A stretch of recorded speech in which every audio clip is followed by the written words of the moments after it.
उसके बाद फिर आप मुझे लेके चेक करवा दीजिए।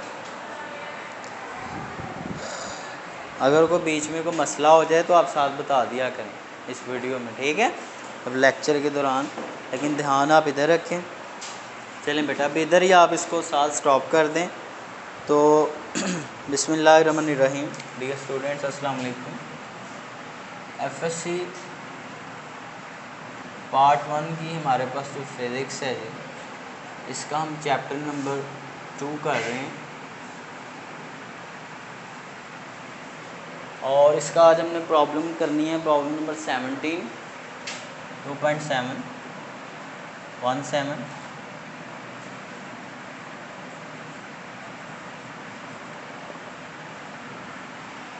तो सबसे पहले इधर ध्यान करें। सबसे पहले मैं ये बात करने लगा था कि बेटा मैं देखा है कि मैं इसको वीडियो के दौरान इसलिए कर रहा हूँ ताकि और बच्चे भी जो देखें वो भी इससे सीखें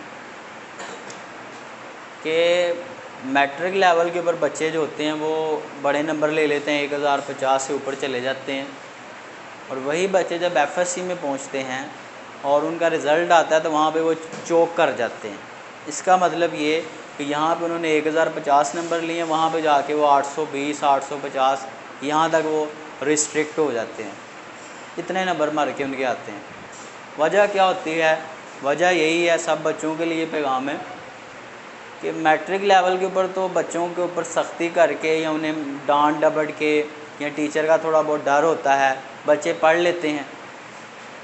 और इंटरमीडिएट लेवल के ऊपर जब बच्चों को पढ़ाया जाता है, सही जा रहा है,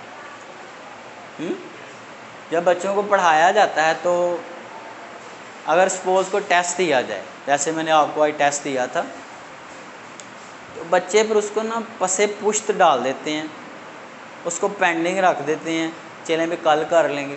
कौन सा किसी ने पूछना है, कौन सा किसी ने सख्ती करनी है, मारना है।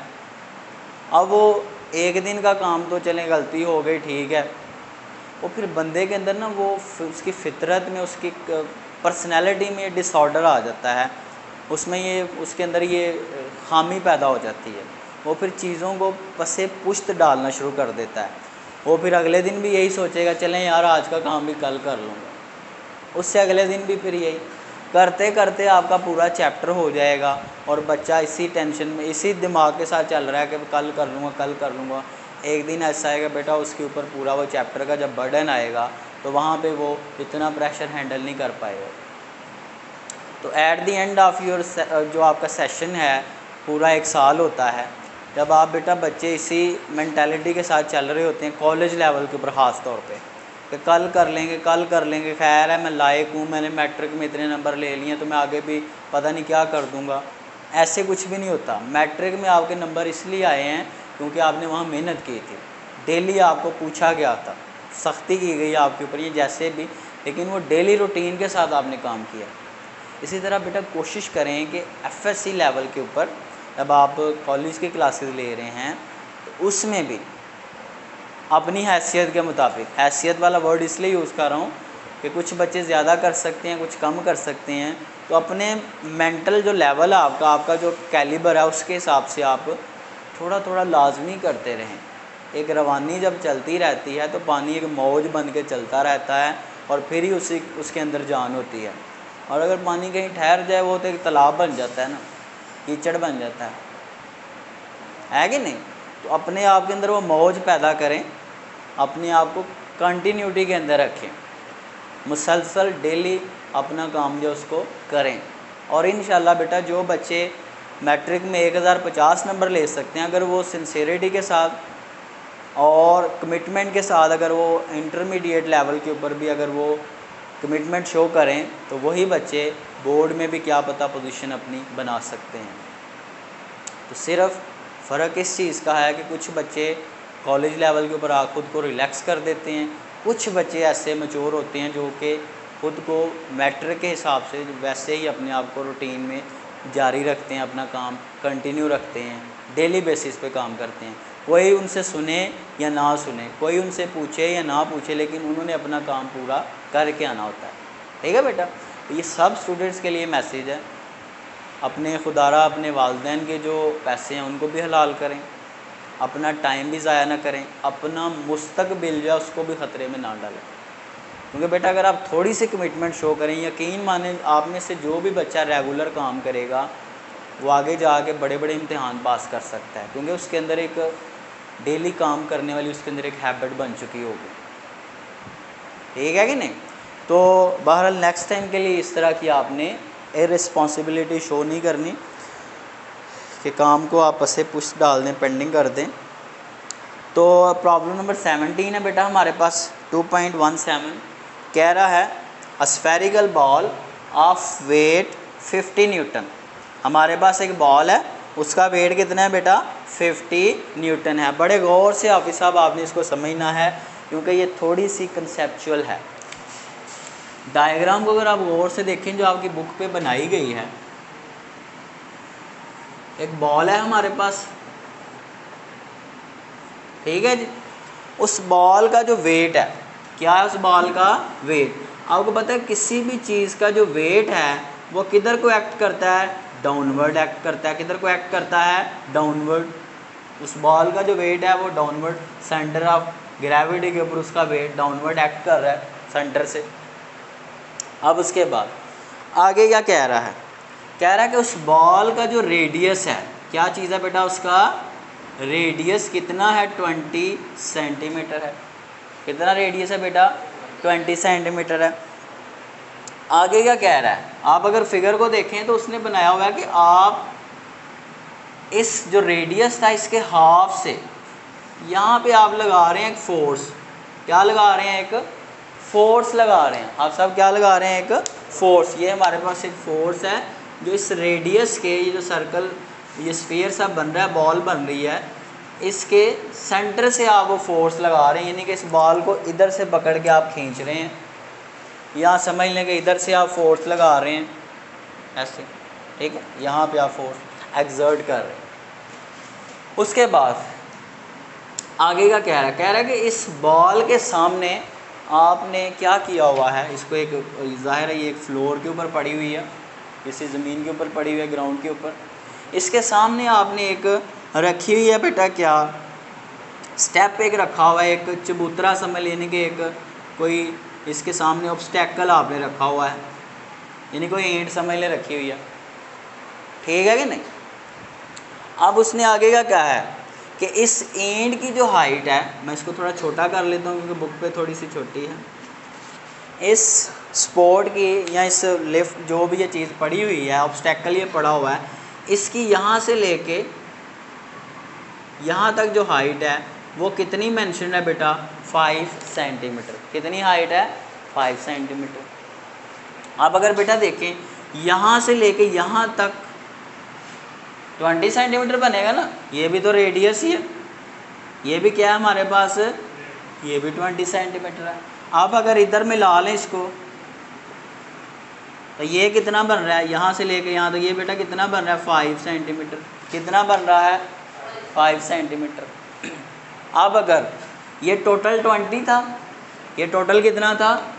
20 में से 5 निकाल दूँ तो ये कितना बच रहा है? 15 सेंटीमीटर। कितना बच रहा है बेटा? 15 सेंटीमीटर। 15 सेंटीमीटर ये वाली हमारे पास इतनी हाइट बन रही है, ये, ठीक है जी। और ये हमारे पास कितनी बन रही है? 5 सेंटीमीटर। आगे देखें बेटा, हम क्या करेंगे? इस सेंटर वाली पॉइंट को हम यहाँ पे हम ला के मिला देते हैं। अब इसको मैं ट्रायंगल दे लेता हूँ नाम। ये हमारे पास ए है, ये वाला पॉइंट कौन सा है? ए पॉइंट है। कौन सा पॉइंट है? ये ए पॉइंट। इस पॉइंट को नाम दे लें ओ का, और इस पॉइंट को नाम दे लें बी का। आप कुछ भी नाम रख सकते हैं। तो आप गौर से देखें तो हमारे पास एक राइट एंगल ट्रायंगल बन रही है, मैं आगे यूज़ करूँगा। ट्रायंगल बन रही है हमारे पास। कौन सी ट्रायंगल बन रही है?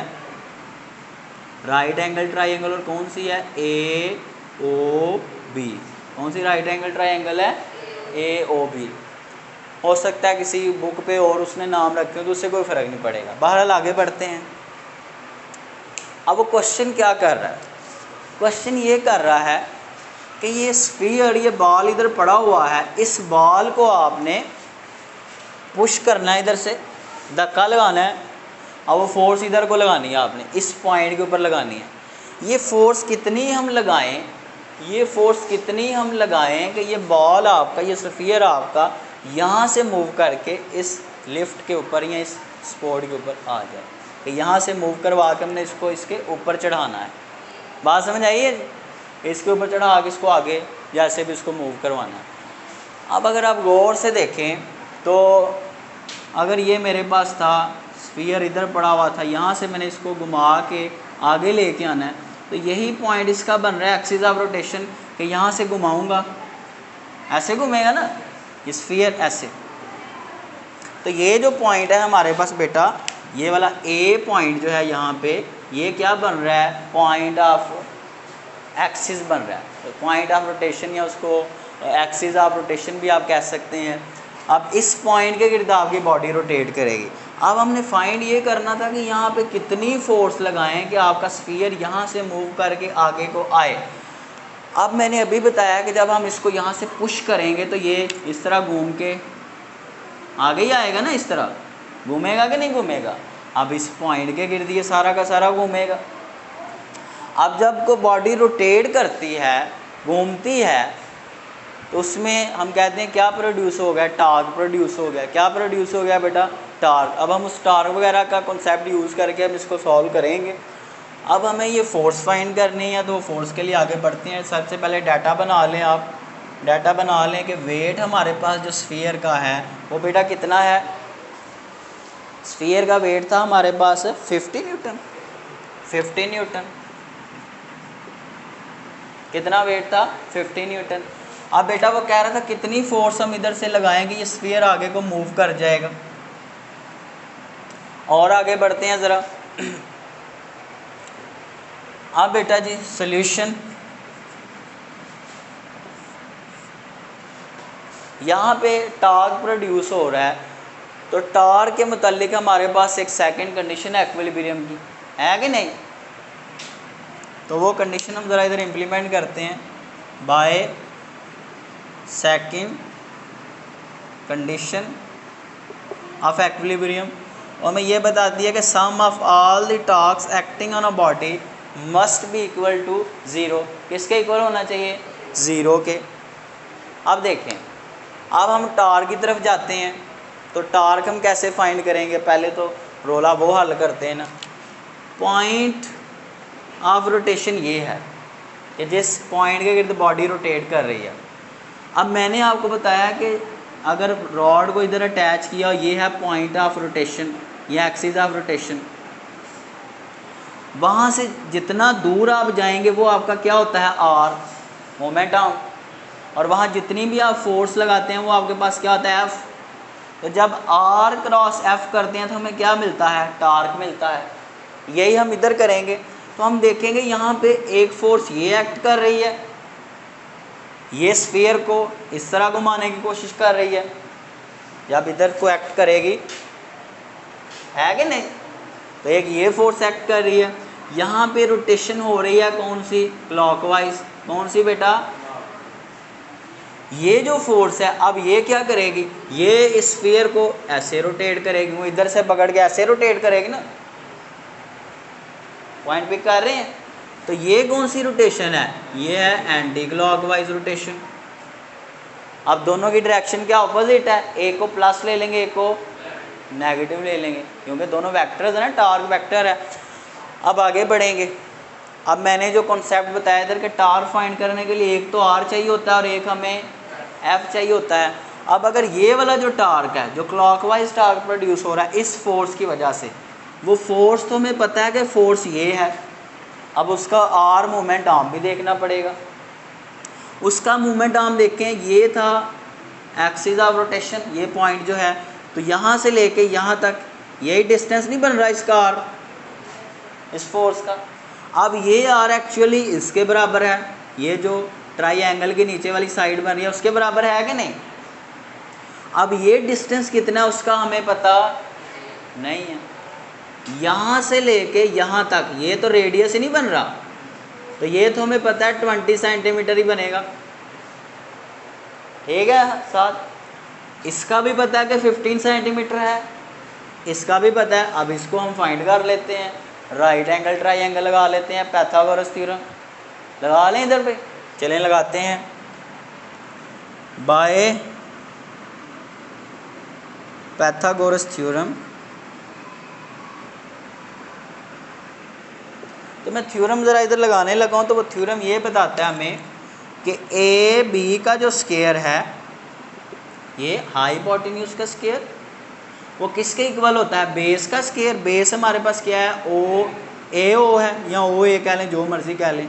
ओ ए का स्केयर प्लस ओ बी का स्केयर, यही है ना बेटा, बेस का स्केयर परपेंडिकुलर का स्केयर। अब इसमें जो हमें चाहिए उसको एक साइड पे कर लें, बाकियों को दूसरी साइड पे कर लें।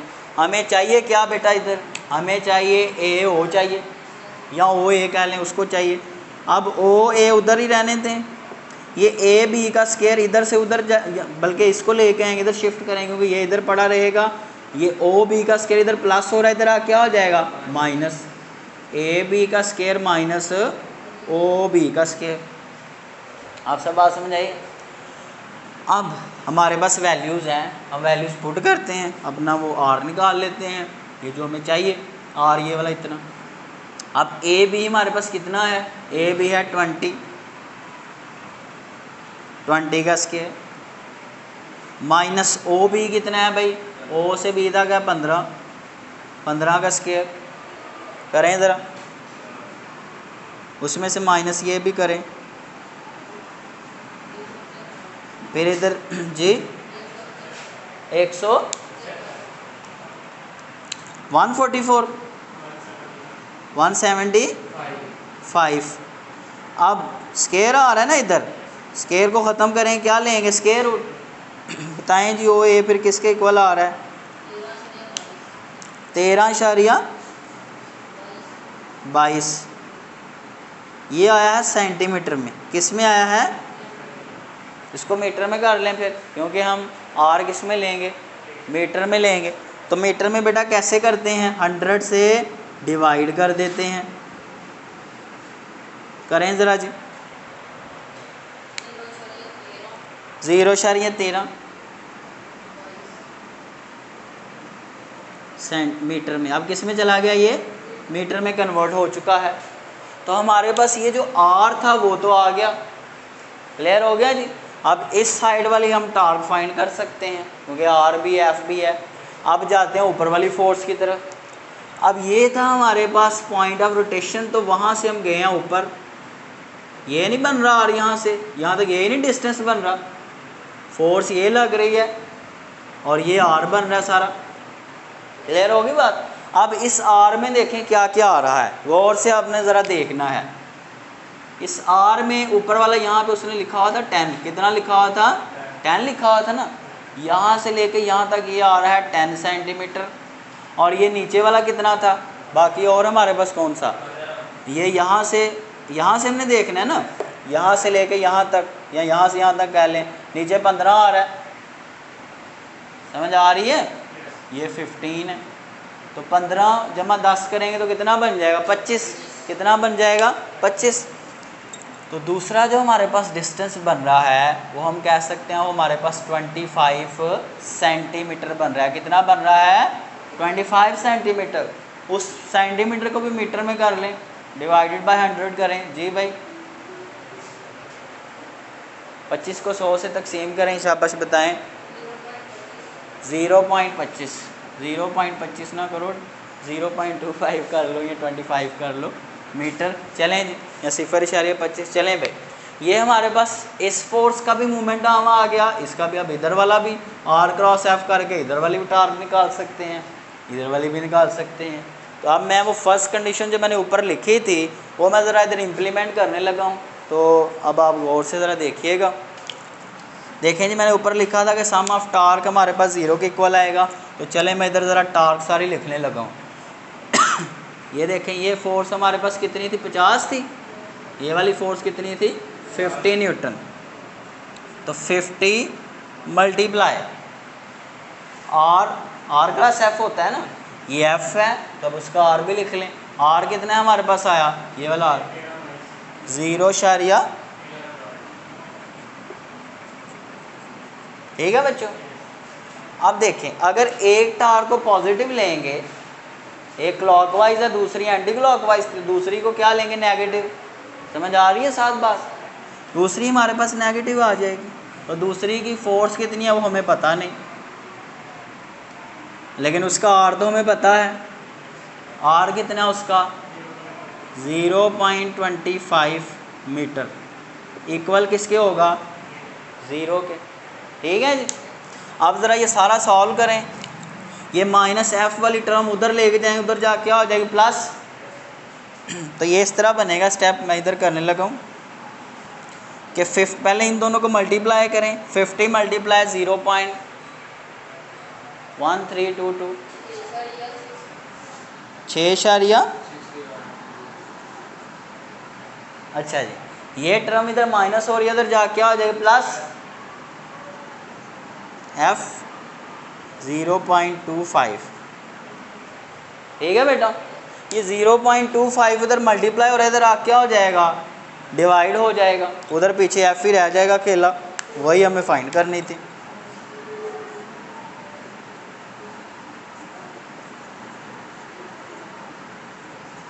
जी बताएं जी, क्या आंसर आया बेटा, 26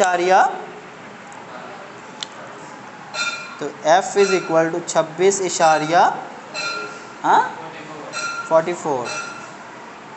अब न्यूटन, तो इसका मतलब कम से कम यहाँ पे हमें 26 न्यूटन की फोर्स लगानी पड़ेगी, उससे ये जो हमारे पास स्फीयर है ये आगे को मूव करेगा। समझ आ गई। थोड़ी सी है तो समझने वाली, लेकिन कोई इतना मुश्किल भी नहीं है अगर आपको समझ आ गई है बात की तो।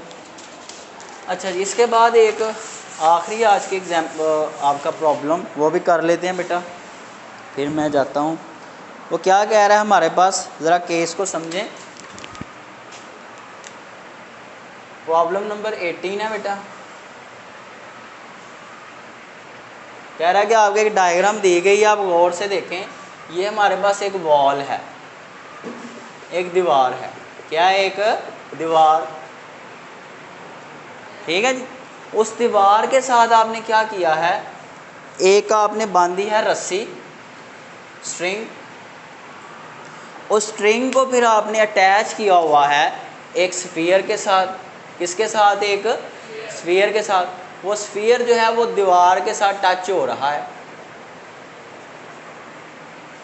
क्लियर हो गया जी।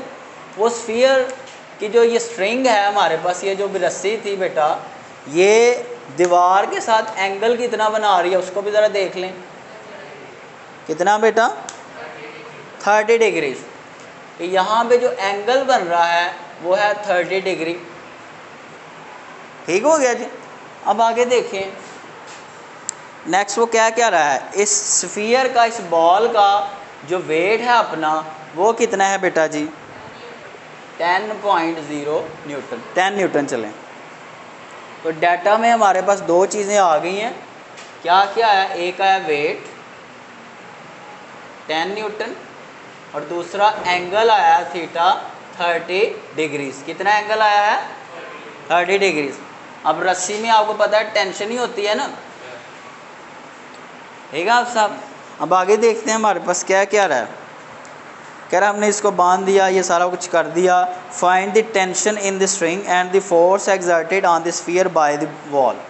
दो चीज़ें फाइंड करें, एक तो रस्सी में टेंशन कितनी है।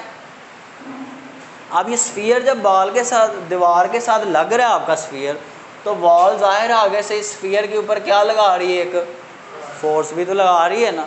तो वो दीवार कितनी फोर्स लगा रही है वो फाइंड करें और रस्सी के अंदर पाई जाने वाली टेंशन फाइंड करें। समझ आ गई बेटा बात की। अब ज़रा हम इसका सलूशन करते हैं।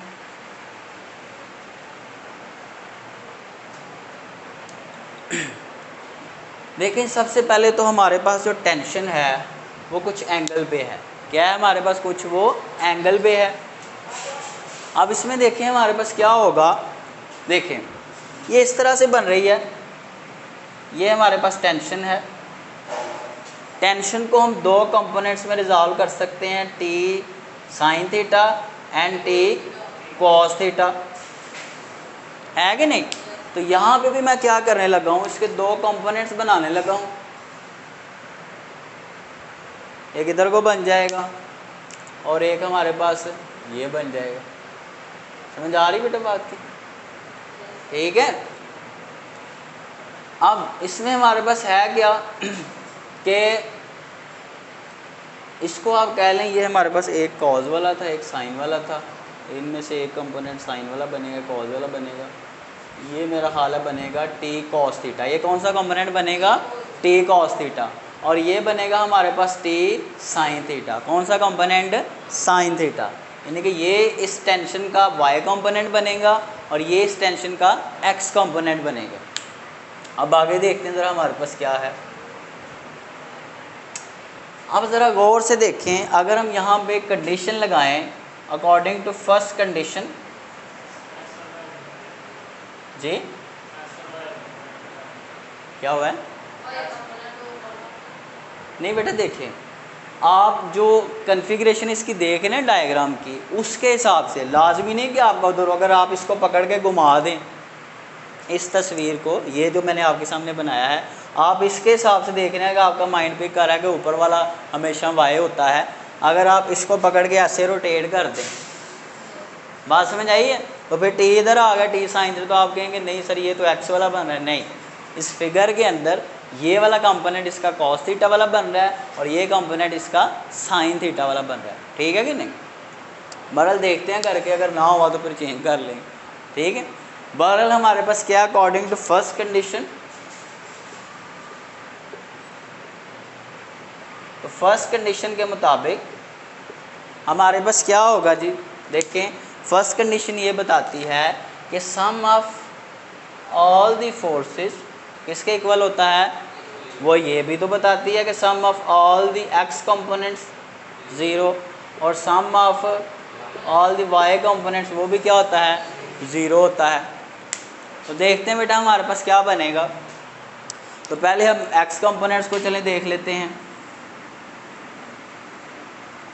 ये वाला केस। अब एक्स के ऊपर कौन कौन सी फोर्सेस लग रही हैं, गौर से, यानी कि ये वाली जो एक्स एक्सिस वाली ऐसे बन रही है, इसको एक्स एक्सिस कहते हैं ना, हॉरिजॉन्टल एक्सिस। इसके ऊपर एक ये वाली फोर्स लग रही है जिसको आप एक्स पढ़ रहे हैं, एक ये वाली फोर्स लग रही है और एक ये फोर्स लग रही है, यानी कि ये हमारे पास अगर एक्स है तो एक इधर से आ रहा है टी साइन थीटा और एक इधर से आ रहा है एफ। क्लियर हो गया जी। और वाई के ऊपर कौन कौन सी लग रही हैं, टी कॉस थीटा और नीचे कौन सी लग रही है, वेट वाली, ठीक है बेटा। तो अब ज़रा हम इसको करते हैं, तो हमारे पास देखते हैं क्या बनता है। एक्स कंपोनेंट्स वाली का सम करेंगे तो एक्स के ऊपर लग रही है एक तो हमारे पास टी साइन थीटा और दूसरी एफ वाली। तो मैं सम करने लगा हूँ ज़रा उनका, F minus T sine theta. मैंने एक के साथ माइनस क्यों लगाया है, क्योंकि दोनों एक दूसरे के क्या हैं, ऑपोजिट डायरेक्शन में है। बात समझ आई आप सब। अब हमें थीटा का तो पता है, हमें थीटा अभी हमने ऊपर लिया 30 डिग्री है, इधर पुट करें ज़रा, टी और साइन थीटा उधर ले जाएं, उधर जब प्लस हो जाए थीटा कितना है 30 डिग्री, तो क्या बनेगा हमारे पास। चलें इसको भी ऐसे ही रहने दें, आगे जाकर मैं पुट करता हूँ।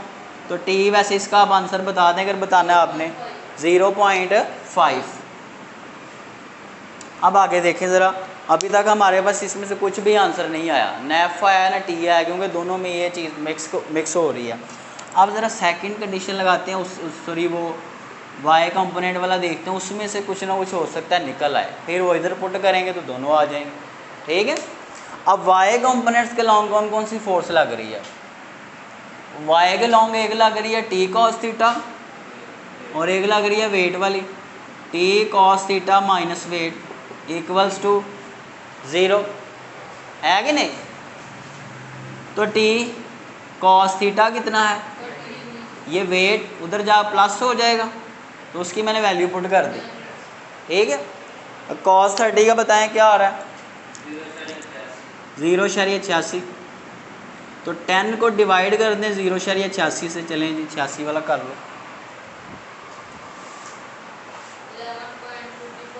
11.54। चलें जी, यह आ गया 11.54। तो ये है आपकी रस्सी में पाई जाने वाली टेंशन। अब टी आ गया, टी इधर पुट करें, है आप सब? तो हमारे पास टी है 11.54 और मल्टीप्लाई करें 0.5 के साथ। बताएं जी क्या आंसर आ रहा है? तो ये वो फोर्स आ जाएगी जो दीवार जी 77, इतने न्यूटन की फोर्स आपकी दीवार लगा रही है आपकी उस स्फीयर के ऊपर। क्लियर हो गया जी? तो ये बेटा हमारे पास थे दोनों आज के आपके एग्जांपल्स और सॉरी प्रॉब्लम्स।